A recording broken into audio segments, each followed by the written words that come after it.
जो लोग ये कहते हैं कि भागवत की कथा में नाचना नहीं चाहिए, पहले तो मेरी उनसे ये प्रार्थना है कि वो संगीत नहीं रखें। 1-1 लाख रुपया संगीत मैंने काय को दिब्बा मत ये परीक्षित न पैदे संगीत बजे तो का जब ही तो नाच हो तो है। बताओ सब जने, संगीत बजेगा जब ही तो नाच होगा, तुम संगीत क्यों बजवाते हो? दूसरी बात, सुखदेव जी ने भागवत में 3 तरह की भाषा का प्रयोग किया है। एक परकीय भाषा है, एक लौक की भाषा है और एक ज्ञान की भाषा है, समाधि भाषा।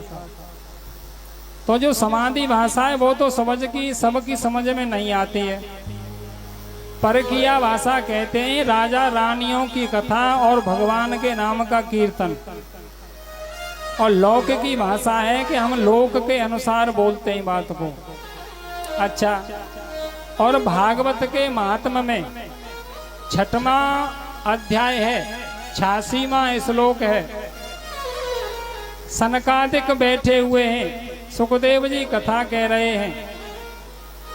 सुखदेव जी तरह तरह की भंगिमा यानी व्यक्त करके कथा कह रहे हैं। भक्ति, ज्ञान और वैराग्य तीनों नट की तरह से नाच रहे हैं। यहाँ पर आकर के कोई पढ़ा लिखा आके देख ले, पोथी रखी हुई है, महात्मा में लल्लू दिखाई दिए खोल के।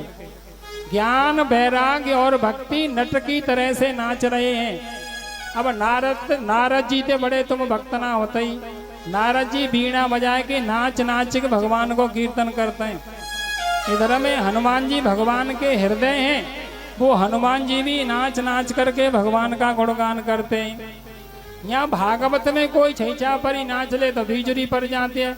वहाँ डीजे न पे, सड़क न पे गंदो नाच हो तो कहे माटिया कोई कछु कहवे ना जा तो भैया ये कोई नृत्य गलत नहीं है, शास्त्र के अनुसार है।